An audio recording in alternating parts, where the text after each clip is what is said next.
Hello, Visa sponsors and supporters. I'm Shelley Nielsen, back again with the next Fireside Chat. The last time we met, okay, it was 2022. So this is the new one for the new year, and I hope your new year is off to a great start. I want to begin by first welcoming you back. Thank you.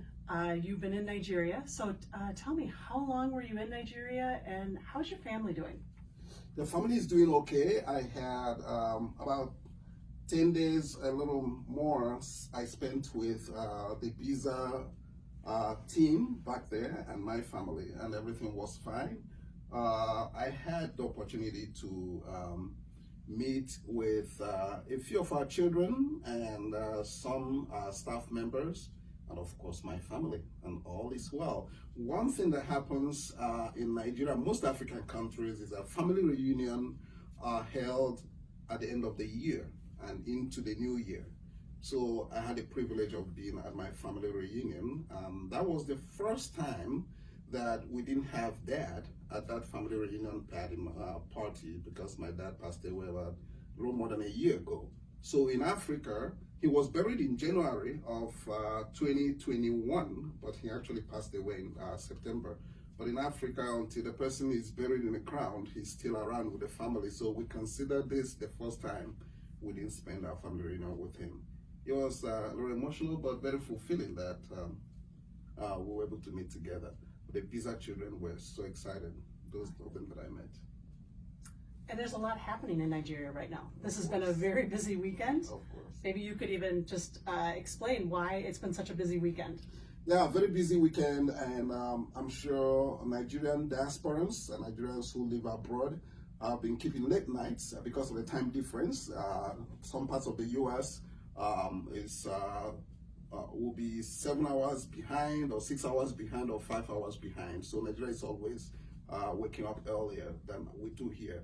But if you've been following Nigerian news, this weekend was national election, National Assembly election and presidential election at the national level. And the elections held on Saturday democratically. We're growing and improving every day. The results are still being collated.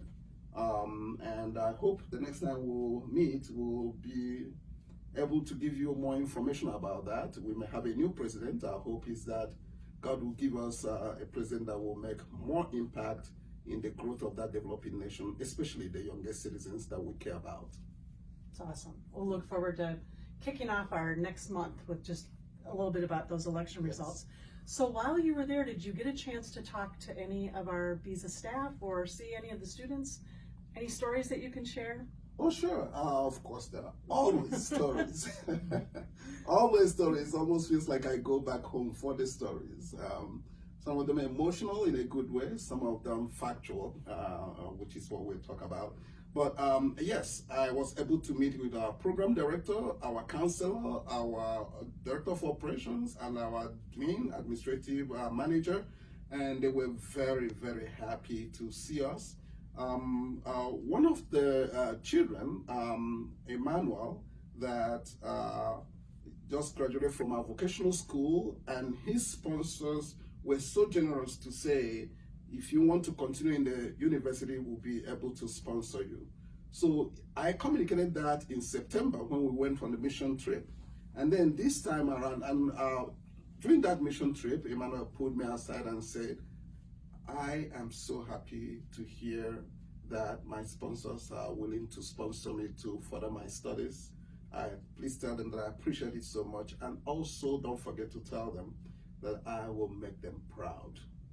And he kept his words, because that same Emmanuel saw me when I went back this time and pulled me aside again and said, Brother Okey, I passed 2 national exams, and I have been enrolled, I've been offered admission in a private university to further my studies. He was so emotional when he was telling me that story, and you can imagine I also got emotional, because this is where Visa has brought this child, not just this child, this family. And come this spring, Emmanuel will be an undergraduate in a private university in Nigeria, a dream that he's so much talked about, and the Wagners have brought it to reality for him. God bless him. Wow. Wow. How about our staff? Do you hear any other stories from any of our staff?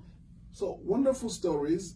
As you know, our staff, they go to 25 communities we cover in the southeastern part of Nigeria, where we are, and we're going to more communities. And your question was one of the routine questions I always ask: how are things going? And while we were there, there was a visa child that's just finishing high school now, and our program director said, "There's a visa child that lives close to me. Do you want to go visit her?" And I said, "Why not?" So we went. By the time we got there, her widowed mother was there, and she wasn't home. And this is going to tell you what these children do, or what visa has actually motivated them to start doing by way of giving back. And she wasn't home, and her mom said, "Oh no, you guys cannot leave without seeing her." And we decided that she decided that she was going to take us where she was. And we got there.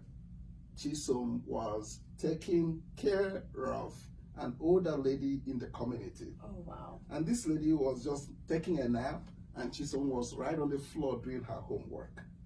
She saw us and just flew into the air, gave me this New Year hug that even my family members never gave me. It was an emotional moment for all of us, that Chisom was not only doing her homework, but giving back to the community. And her mom said, this is what she does over the weekend. And I tell her to take her homework there, so that when grandma, as she called her, this lady is not her biological grandma, but Chisom calls her grandma.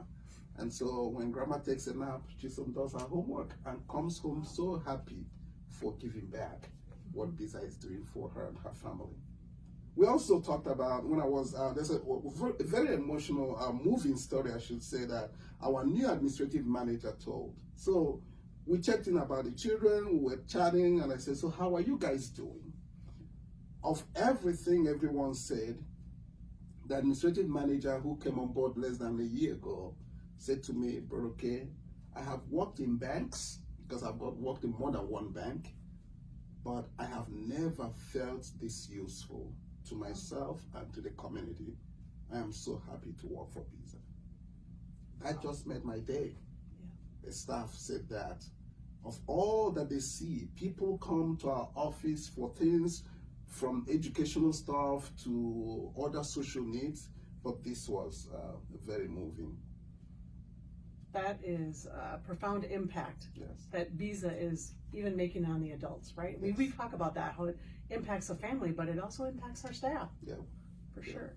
So a wondering I have is just a little bit about, do you feel things are back to normal now? Like, do you feel like we have moved beyond COVID in Nigeria from what you could see?